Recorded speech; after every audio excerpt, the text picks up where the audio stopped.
Bonjour, plutôt bonsoir. Nous sommes à Africa Web Connect 2020 et nous entamons une nouvelle activité. C'est notre dernière activité de la journée, le storytelling. Et nous sommes en compagnie de Franck Baillet, directeur de Maddox. Bienvenue, Monsieur Franck Baillet.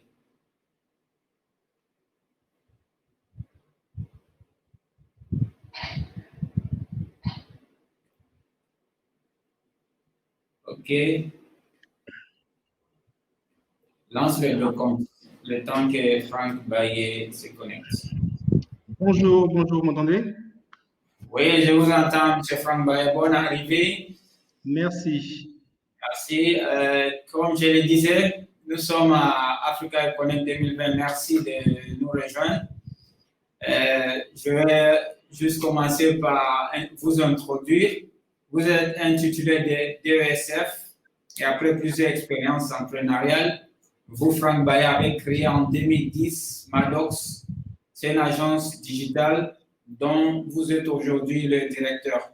En quelques années, vous avez su vous imposer comme un web designer de qualité, un consultant formateur reconnu dans le domaine du marketing digital et surtout ce qui nous amène aujourd'hui le storytelling. Donc, la thématique storytelling entrepreneuriat, utiliser la magie des mots pour convaincre. Donc, Monsieur Franck Baillet, bienvenue. Et je vous pose directement la question, comment on utilise ce mot-là, la magie des mots pour convaincre? Ok, merci beaucoup de nous recevoir parmi vous ce soir. Et effectivement, je vais vous parler pendant quelques minutes du storytelling, comment utiliser la magie des mots pour convaincre. Mais je vais élargir un peu le propos. On ne va pas parler que d'entrepreneuriat. L'exemple que j'ai pris aujourd'hui pour vous parler du sujet, c'est un exemple politique, mais il est tellement représentatif du pouvoir du storytelling que je pense que si on l'a bien compris, s'il est bien maîtrisé, il peut servir pour beaucoup d'autres domaines, notamment l'entrepreneuriat. Donc, je vais partager mon écran pour que vous puissiez suivre avec moi. Allez-y, on suit. Ok. Voilà. Donc, il s'agit, l'exemple que je vais prendre aujourd'hui, c'est l'exemple de Barack Obama. Il y a quelques années, en fait, je faisais une petite recherche sur l'importance de la photo, de la photographie en politique. Et je suis tombé sur un article d'une jeune femme qui expliquait, une américaine, qui travaillait pour un journal américain et qu'on avait envoyé en 2004 ouvrir la Convention démocrate. Ce jour-là, elle est partie juste pour faire son travail, mais elle a fait un article à son retour qui disait qu'elle a vu le futur président des États-Unis. Et cet article a fait un feu aux poudres. Tout le monde parlait de cet article et tout le monde également aux États-Unis parlait de ce fameux discours de ce jeune homme, ce noir américain, qui, lors de la convention de 2004, a fait un excellent discours. Le discours qui, comme certains le disent, a changé la face de l'Amérique.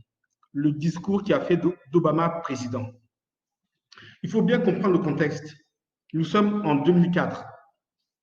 Les États-Unis ont connu le 11 septembre, 3 ans avant, et ils sont en plein dans la guerre d'Irak. Et c'est les élections présidentielles. Donc l'Amérique est un peu divisée. John Kerry sollicite le suffrage démocrate pour la présidentielle américaine.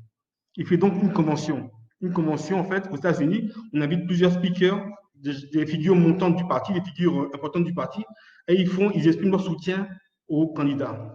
C'est-à-dire que Barack Obama est invité. Quand en 2004, Barack Obama est invité, il n'est pas très connu.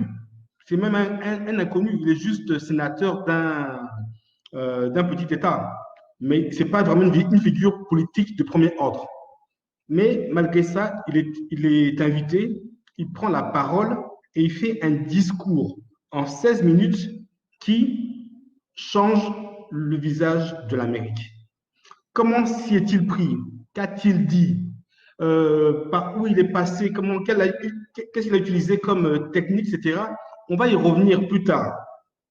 Mais avant d'y revenir, j'aimerais vous donner quelques concepts théoriques concernant la capacité de convaincre. Tout d'abord, on va parler du cerveau humain. Le cerveau humain est divisé en 3 parties. Il y a le cerveau reptilien, le cerveau limbique et le néocortex. Le cerveau reptilien est très important pour lorsque vous voulez convaincre quelqu'un, quand vous voulez convaincre quelqu'un par les mots. En fait, le cerveau humain, il joue le rôle de barrière, d'ange gardien, de cerbère, de l'agent de sécurité. Quand une information arrive, elle arrive d'abord par le cerveau reptilien. Elle doit passer par le cerveau reptilien. Et celui-ci, il est responsable. En fait, le cerveau reptilien, il ne réfléchit pas beaucoup. Il est responsable de notre survie. Tout ce qu'il nous dit, c'est que est-ce que l'information qui arrive à moi, est-ce qu'elle me met en danger ou pas? Et si elle me met en danger, que dois-je faire? Dois-je fuir? Dois-je me battre? Ou alors rester paralysé? Voilà. Le cerveau reptilien, c'est le premier élément de notre système du cerveau. Le second élément, c'est le cerveau limbique. Lui, il est responsable des émotions, de la mémoire, du lien social. Il nous permet de comprendre si une information nous rend heureux ou pas, nous rend triste ou pas. Est-ce qu'il nous permet d'être en lien avec la personne qui porte le message? Et le troisième élément, c'est le néocortex. C'est le cerveau, c'est la partie du cerveau en fait qui traite de la logique, de l'intelligence, des rapports entre les choses, de la compréhension, du raisonnement. Et donc, cerveau reptilien, cerveau limbique et néocortex sont tous les trois très importants. Tous les trois très importants pour comprendre véritablement comment convaincre quelqu'un. Si vous voulez convaincre quelqu'un, il faut passer d'abord la frontière du cerveau reptilien. C'est-à-dire, vous devez rassurer cette personne. Vous devez la convaincre que vous n'êtes pas une menace pour elle, que au contraire, vous êtes digne d'être écouté. Ensuite, vous devez passer le cerveau limbique. Et là, c'est le siège des émotions. Vous voulez que cette personne doit comprendre que, en fait, elle veut être amie avec vous, que vous voulez son bien, vous voulez apporter des émotions positives. Et une fois que ces deux cerveaux sont passés, l'information maintenant est traitée par le néocortex et qui lui juge si cette information est rationnelle ou pas. Mais attention, je précise que la prise de décision est prise par le cerveau limbique, le siège des émotions. Ceci étant dit, qu'on a bien compris comment fonctionne nos cerveaux, on va faire appel à une autre notion théorique, celle développée par un célèbre, comment dirais-je, un célèbre, par Aristote. Excusez-moi, j'avais perdu un peu le fil. Par Aristote. Aristote, c'est le père de la rhétorique. Et depuis des siècles avant Jésus-Christ, il a écrit un traité où il explique, un traité toujours valable aujourd'hui d'ailleurs, où il explique comment convaincre quelqu'un. Et étrangement, les trois principes pour convaincre, les trois registres pour convaincre quelqu'un d'Aristote font totalement écho avec ce qu'on vient de voir, les trois cerveaux du cerveau humain. Aristote dit ceci: si vous voulez convaincre quelqu'un, vous devez franchir trois registres: l'éthos, le pathos et le logos. L'éthos, c'est la crédibilité, le pathos, c'est l'émotion, le logos, c'est la logique. Vous voyez un peu le parallèle déjà entre les étapes d'un argumentaire convaincant et la manière dont notre cerveau est constitué. Je vais prendre les éléments un à un. Qu'est-ce que l'éthos? L'éthos, quelque part, c'est votre personne, c'est votre personnage, c'est qui vous êtes en face de votre audience. Qui vous êtes en face de votre audience, pourquoi votre audience doit-elle vous faire confiance? Est-ce que vous êtes quelqu'un qui a une certaine réputation, un certain statut, qui est possédé d'une certaine connaissance? Est-ce que vous avez fait des grandes études? Vous êtes quelqu'un de très honnête? Bon, quelque part, votre personnalité, tout votre être, est-ce qu'elle apporte de la crédibilité? Est-ce qu'elle vous donne le droit de vous présenter devant les gens pour convaincre? C'est l'éthos. Le pathos, c'est l'émotion. Est-ce que dans votre discours, il y a quelque chose qui me touche de manière émotionnelle, qui me procure des émotions positives, qui fait que je me rapproche de vous? Et le logos, finalement, c'est la logique. Est-ce que dans votre discours, est-ce que votre discours est logique? Est-ce que les éléments, est-ce qu'il y a une logique déductive, etc.? Est-ce que les éléments s'imbriquent les uns aux autres? Est-ce qu'il y a des preuves? Est-ce que vous avez des chiffres clés qui prouvent un peu ce que vous dites? Et ça, c'est le logos. Donc, ethos, pathos, logos. Les trois éléments qui permettent de créer, de convaincre, de porter véritablement un message. Maintenant que nous avons dit ça, nous pouvons repartir à Obama. Qu'est-ce que Obama a dit ce jour-là qui, d'un point de vue du cerveau humain, cerveau reptilien, cerveau limbique et néocortex, et également du point de vue d'Aristote, ethos, pathos, logos, a permis à son message de fonctionner aussi bien.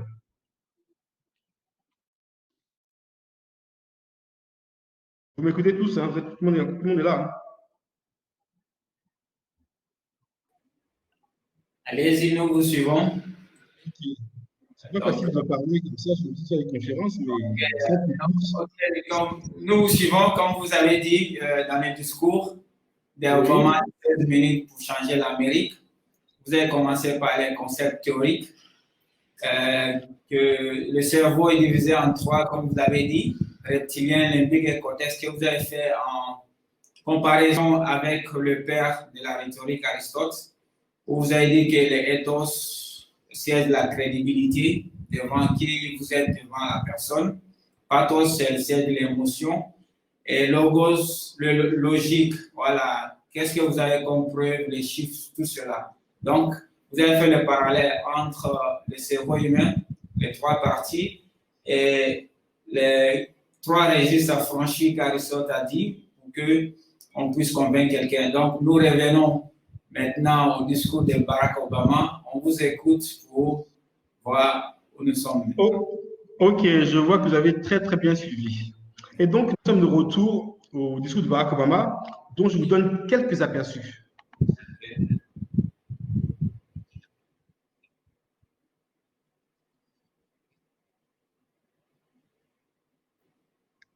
Ok.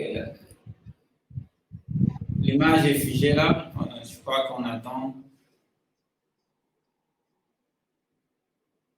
Vous voyez bien la vidéo, hein?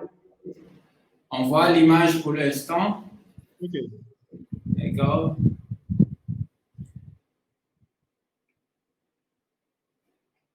Est-ce que la vidéo...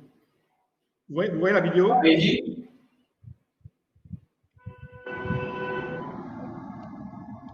J'ai lancé la vidéo. Hein.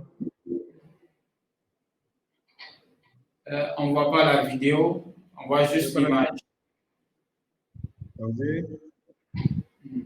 voit l'image de Barack Obama et Michelle Obama qui salue la foule.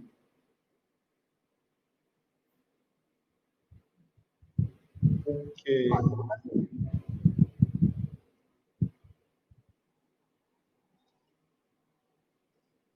Excusez-moi, je ne sais pas comment je vais faire ça. Okay. Donc, vous n'avez pas vu la vidéo? Pas encore. Il faut partager l'écran de la vidéo. Attendez, j'essaie de voir comment je peux régler ça. Okay. Je vais déplacer la vidéo ici.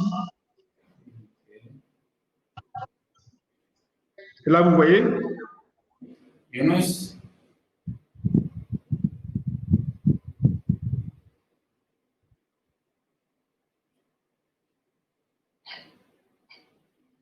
La régie, la vidéo.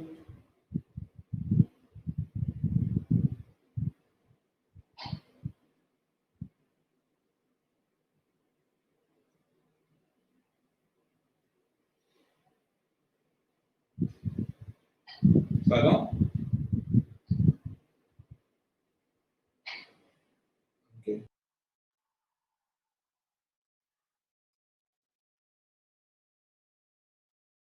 Ok. Et là, vous voyez?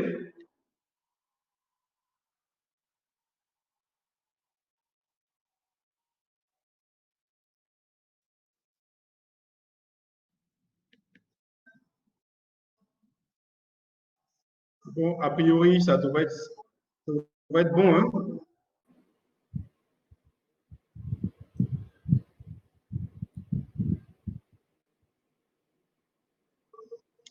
Bon, écoutez, je n'arrive pas à partager la vidéo. On voit là. On voit l'écran YouTube, mais la vidéo ne joue Oui, pas. on voit l'écran, mais la vidéo passe en ce moment, mais elle ne sort pas à l'écran. Bon, c'est pas grave, on va faire ça. On va faire ça.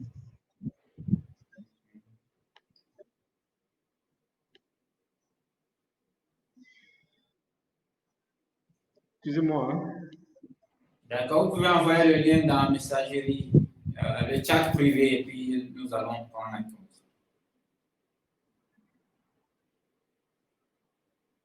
OK.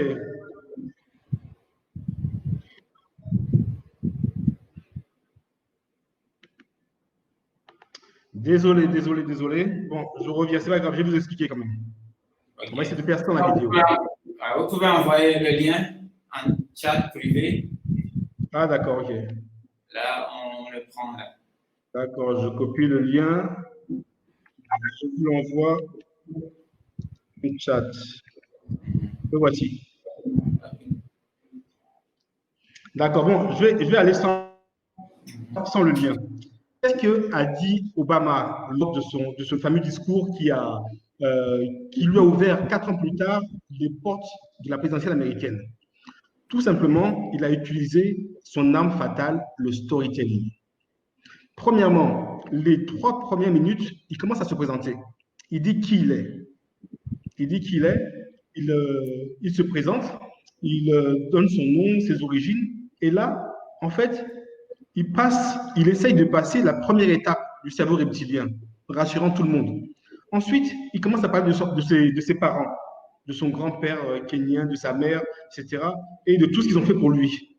Et là, finalement, l'audience en face de lui comprend que même s'il s'appelle Barack Obama, même s'il est noir, etc., il fait partie, c'est l'un d'entre eux, il est purement américain. En ce faisant, il passe la première barrière, il passe le barrage du cerveau reptilien. Commence, c'est qu'il nous raconte une profonde histoire. Il nous raconte véritablement l'histoire de ses parents, et même de ses grands-parents, de ses grands-parents qui ont fait la guerre mondiale et qui finalement se sont installés à Hawaï et qui l'ont élevé dans la petite nation américaine. Quand Barack Obama dit qu'il a élevé la petite nation américaine, il commence à faire le lien entre son histoire personnelle et l'audience en face de lui.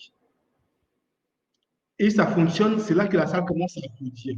Tout le reste n'est quasiment que du storytelling. Il est de créer ce lien entre le et l'Amérique. Et ensuite, il arrive à la troisième partie de son discours, le logos. Et c'est là qu'il commence à parler de John Kerry, le candidat pour lequel il est critiqué. John Kerry, en donnant des problématiques des États-Unis. Problématiques du moment qui sont l'interventionnisme de l'État, l'intervention américaine, et ainsi, ensuite, il exprime son soutien à John Kerry. Une fois qu'il a terminé tout ceci, et que la salle est quasiment en furie, tout le monde est quasiment debout, il commence à nous raconter une autre histoire. L'histoire d'un marine américain qui donne sa vie pour le pays, mais qui fait pour lui.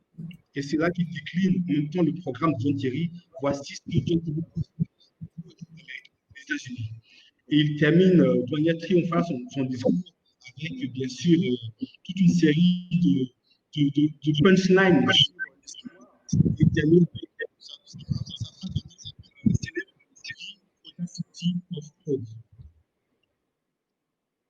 Dommage que je n'ai pas le discours, mais c'est en lien. Le discours est beaucoup plus fort que tout ce que je peux vous dire.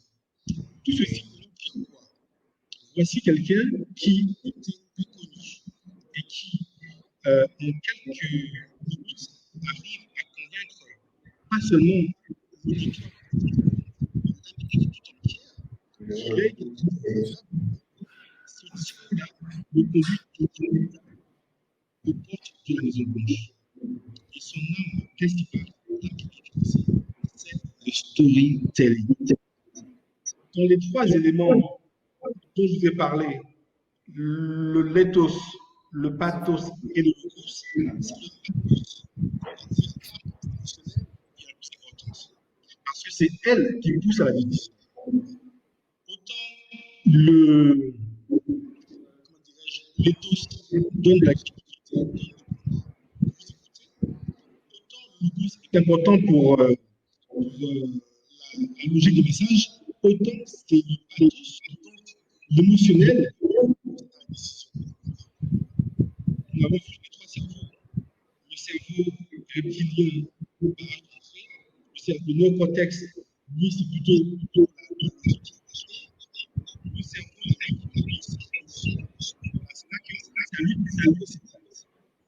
Comment ça marche maintenant?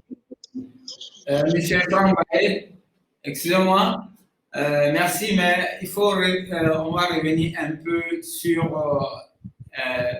les trois parties du discours d'Obama parce que les sons étaient un peu perturbés au niveau de votre micro. Ok, au niveau de votre micro.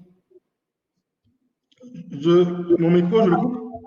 Ok, je vous entends maintenant. Il y avait un souci avec votre micro. D'accord. D'accord. Il y avait les trois parties du discours de Barack Obama jusqu'à sa phrase célèbre que vous avez commencé à analyser. Et à partir de l'analyse, on n'a pas bien suivi. Vous pouvez revenir un peu pour nos internautes sur cette. En fait, je disais tout simplement que Barack Obama, il a commencé son discours en se présentant. C'est important de commencer un discours en essayant, ce type de discours particulièrement, en essayant une certaine crédibilité, en essayant de créer une connexion avec l'audience. Et donc, ça s'adresse au cerveau reptilien. Ensuite, une fois qu'on a passé la première barrière, on peut s'attaquer au cerveau limbique et donc le siège d'émotion. Qui commence avec son storytelling. Le storytelling est efficace pourquoi? Parce qu'il permet justement, grâce à la puissance de l'histoire, grâce au lien qui se crée entre le héros de l'histoire et l'audience, de créer ce qu'on appelle une connexion émotionnelle. Cette connexion émotionnelle sert en fait de vecteur entre les sentiments de l'orateur, tout ce qu'il cherche à vous faire, à véhiculer comme émotion, comme information. Cette connexion sert justement